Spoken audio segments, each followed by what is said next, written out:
terakhir, fotografi. Hukmu taswir al-fotografi. Baik, jadi fotografi itu kata-kata baru. Makanya padanannya dalam bahasa Arab tidak ditemukan.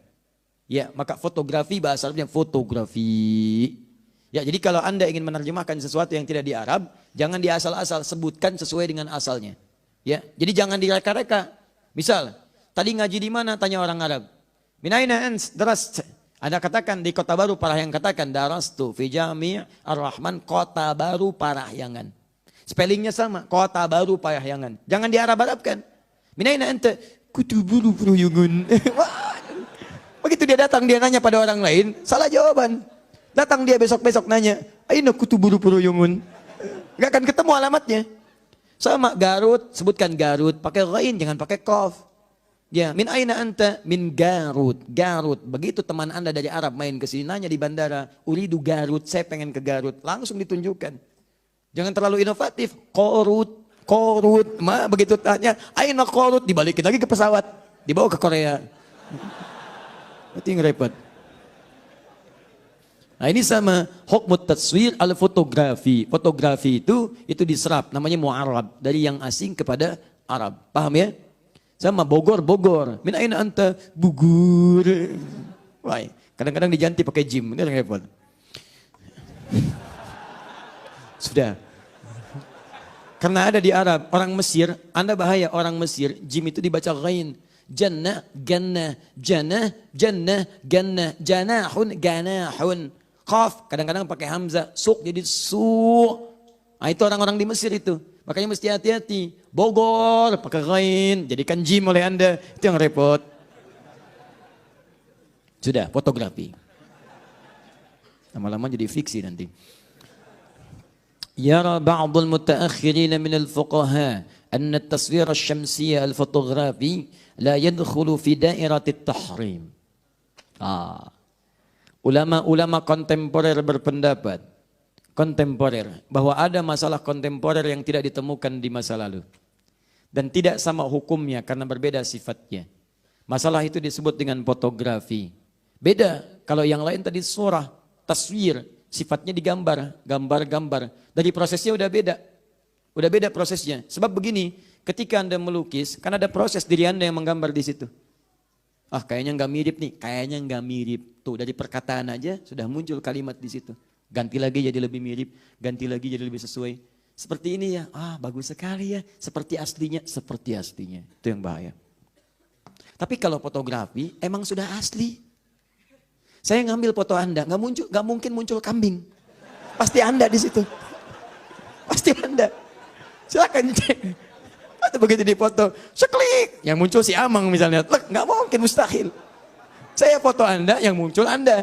Saya foto singa, yang muncul singa. Itu yang disebut dengan fotografi. Paham ya? Optiknya jalan di situ. Blok, seketika muncul. Seperti Anda melihat cermin seperti ini, gambarannya ada. Cuman bedanya fotografi tidak bergerak-gerak, Anda di cermin bergerak-gerak. Maka dari sini ulama mutaakhir dan kontemporer mengatakan beda cara, beda hukum. Beda proses, lain hukum. Karena itu dari segi prosesnya kata ulama mutaakhirin, laisa min dairatit tahrim. Foto-foto kontemporer dari fotografi yang jadi sesuai aslinya, mirip seketika, tidak ada proses yang sama seperti sebelumnya, itu tidak masuk dalam lingkaran yang haram.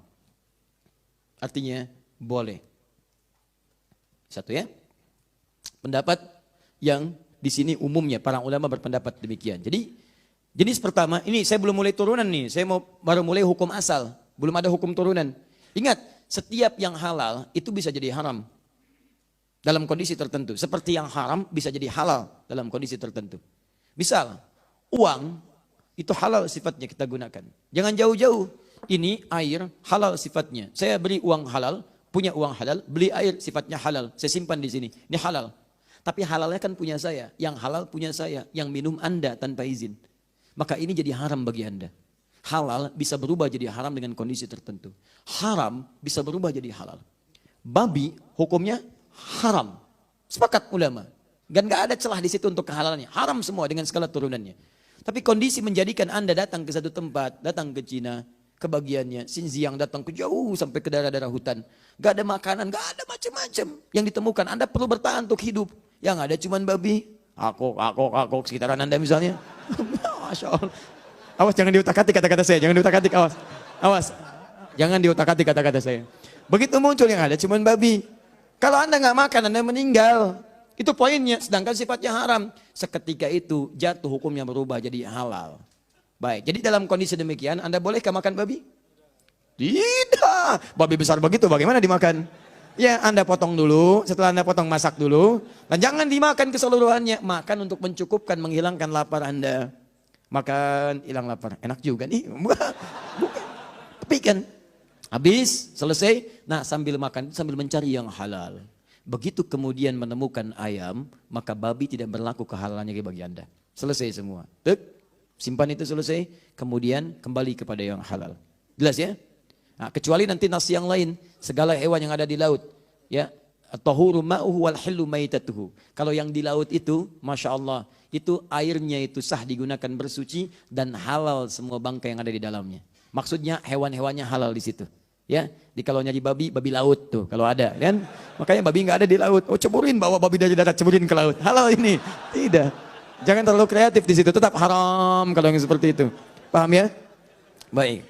Jadi semua yang ada di laut itu halal hukumnya, kecuali putri duyung. Baik. Jelas ya?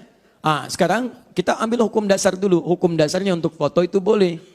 Itu boleh hukumnya. Jadi silakan kalau misalnya Anda ngambil foto, misalkan dalam kajian ingin dilihat, ingin macam-macam, atau misalnya Anda ingin mengenalkan sebagai pendidikan, foto presiden misalnya kan ditempel, dipajang untuk diketahui macam-macam. Di Madinah ada foto raja-raja dipajang.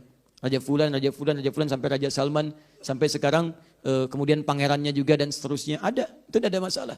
Statusnya kan dengan foto-foto dipajang atau misalnya gambaran-gambaran tertentu ada kejadian digambarkan, itu tidak ada masalah. Sepanjang foto-foto yang dimaksudkan bukan sifat yang pertama. Ya, walaupun nanti ada sebagian ulama-ulama yang tetap ketat di sini. Kata para ulama, hukum fotografi itu kami mengambil kehati-hatian sama dengan yang lainnya. Kecuali dalam kondisi-kondisi tertentu. Misal, seperti untuk KTP, seperti untuk paspor, seperti untuk macam-macam. Cuman ulama mutaakhirin kemudian menjawab, bagus kehati-hatian itu kami hargai. Cuman kan faktor itu pengecualian sifatnya darurat. Sedangkan KTP bukan hal yang darurat. KTP dibawa kemana-mana. Ya, maaf Pak, bisa lihat identitasnya. Tapi ini darurat ya Pak ya. Darurat ya Pak. Baik, paspor kan dibawa ketika Anda keluar. Dan darurat itu sifatnya ketika tidak ada, maka hukumnya pun hilang. Sama dengan tadi, babi misalnya darurat itu, begitu menemukan ayam, itu tidak. Tapi kan itu melekat pada Anda dalam kehidupan. Tapi tetap Anda tidak bisa menyalahkan prinsip karena ini bagian dari pendapat yang diambil dengan pertimbangan-pertimbangan tertentu. Jadi kalau Anda menghindari foto, misalnya teman Anda, nah itu nggak apa-apa kita hargai, nggak ada masalah. Tolong jangan foto saya ya, kenapa? Saya lebih ingin berhati-hati, takut saya masuk dalam yang diharamkan. Itu nggak apa-apa, kita hargai dia. Ya, tapi kalau Anda ingin mengambil yang lain itu pun nggak ada masalah. Jadi kalau ada ustadz yang nggak mau difoto, nah berarti ustadz ini mengambil pendapat yang ini. Berarti ustadz sedang berhati-hati di situ. Baik ya, Ustadz, foto dulu Ustadz. Oh maaf, saya belum bisa difoto. Oh baik, Ustadz haram ya. Kalimatnya yang enak. Ustadz sedang mengambil pendapat yang pertama. Baik, Ustadz maaf, boleh lihat identitasnya? Baik, tapi kan Ustadz di sini ada foto. Itu kecuali.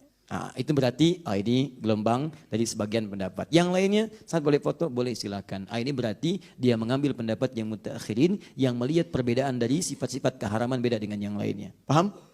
Baik. Terakhir, di bagian penutupnya, hukum foto ini pun ada turunan. Saya bacakan dulu pendapat Syekh Saiz. Yaqulu fadilatul Syekh Saiz ma nassahu wa la'allaka turidu an ta'rifa hukma ma yusammi taswiri syamsi. Boleh jadi Anda ingin mengetahui tentang hukum fotografi atau foto-foto biasa yang bukan lukisan. Fanaqul, maka kami berpendapat yumkinuka an taqula inna hukmaha hukmu raqmi fi thawb wa qad alimta istithna'ahu nassan. Wa dhalika an taqul inna hadha laysa taswiran bal habsan lis-surati wa ma mithlahu illa kamathali as-surah fil mir'at. Kata beliau, kalau Anda ingin tahu hukumnya seperti itu, maka hukumnya hukum dikecualikan dari yang haram, seperti halnya lukisan yang dijadikan sebagai raqmun fit thawb, sampai lukisan yang direndahkan, jadi bantal, jadi macam-macam. Itu hukumnya sama dengan itu. Disilahkan, di situ boleh-boleh saja sepanjang catatan yang terakhir, hukum turunannya. Sepanjang foto itu tidak memiliki hukum turunan haram. Pornografi haram. Gambar, ceklik foto, yang diharamkan, itu nggak boleh. Kan hukum foto halal, iya hukumnya halal, tapi cara Anda berpose itu haram. Jelas ya? Maaf, hukumnya misalnya tidak melahirkan pornografi, busananya ada, lengkap, bagus dan sebagainya. Cuman tampil ria di situ, genit dan sebagainya, ingin mengalihkan perhatian orang lain, tabarruj di situ, sama. Pakai jilbab, teman terlampau genit, ingin tampil macam-macam, itu tetap haram juga hukumnya dan seterusnya. Sama foto, tapi foto itu dijadikan sebagai bagian dari jimat, pengkultusan dan sebagainya. Memang hukum fotonya nggak haram, tapi hukum pengkultusannya haram. Makanya ketika hukum pengkultusan itu haram, jatuh gambarnya pun haram ada di sekitaran Anda. Paham sampai sini? Maka dari itu, jika Anda ingin misalnya menjadikan gambaran foto-foto itu sebagai dokumen-dokumen saja, untuk yang disampaikan sebagai pembelajaran, misalnya pengingat pada keluarga, ini kakek, ini nenek dan sebagainya, sehingga mereka lebih merasakan ketika berdoa kepada Allah Subhanahu wa taala. Ada anak yang lahir bapaknya enggak ada. Begitu dewasa ingin diperkenalkan. "Ma, papa dulu seperti apa gambarnya?" "Haram, Nak." Di papa haram ya, Mak? Bukan. Gambarnya yang enggak boleh. Nah, bagaimana menjelaskannya yang seperti itu? Kalau tujuan untuk menyampaikan boleh di foto keluarga. "Adik sini sayang. Adik sabar ya, Nak ya. Yuk, papa memang sudah enggak ada bersama kita. Tapi mama yakin ini mungkin ladang pahala yang Allah berikan kepada kita supaya kita banyak berdoa untuk papa. Kita banyak mengerjakan amal soleh." Ini dulu gambar papa. Masya Allah, dulu berharap ada jadi penghafal Quran. Begitu melihat wajah ayahnya. Dan ada harapan tinggi pada dirinya, termotivasi dia untuk menghafal Quran. "Ya Allah, berikan saya kekuatan menghafal ya Allah. Saya ingin pahala yang mengalir untuk ayah saya." Dan sebagainya. Terbayang suasana itu. Itu jadi dorongan yang kuat. Juga untuk masalah-masalah yang lainnya. Yang demikian itu dibolehkan. Kecuali ada gambar yang lain. "Adik sini sayang, ini eyang kamu. Eyang kamu tuh dulunya sakti mandraguna. Lebih sakti dibanding si Mandra." Wah, macam-macam. Si Mandra kalah sama ini. Wah, misut pasang ini, itu salah. Salah di situ. Jadi itu yang coba dihindari. Paham ya? Nah, kalau sudah paham, sudah mengerti, maka sudah jelas. Apalagi yang mau diperselisihkan. Argumentasinya jelas, kisahnya jelas, turunan hukumnya jelas, kitabnya juga ada. Tinggal Anda praktek dalam kehidupan dan saya tidak pernah memaksakan Anda mau milih yang mana. Kalau dari kesimpulan ini Anda ingin misalnya saya nggak apa-apa, saya nggak pengen ada seperti itu, biar putih saja rumah saya, silahkan, itu hak Anda. Dan tidak boleh kita memaksakan hak kepada orang lain. Anda ingin dengan tanaman saja, boleh, itu sah-sah saja. Tapi juga Anda mesti menghargai jika ada teman-teman Anda setelah pelajaran ini memilih misalnya untuk mempraktekkan hal-hal yang bermanfaat dengan apa yang tadi disampaikan. Maka dengan itu nyaman kehidupan kita, tenang kita dalam beribadah, dan insya Allah semoga Allah meridhai apa yang telah kita pelajari.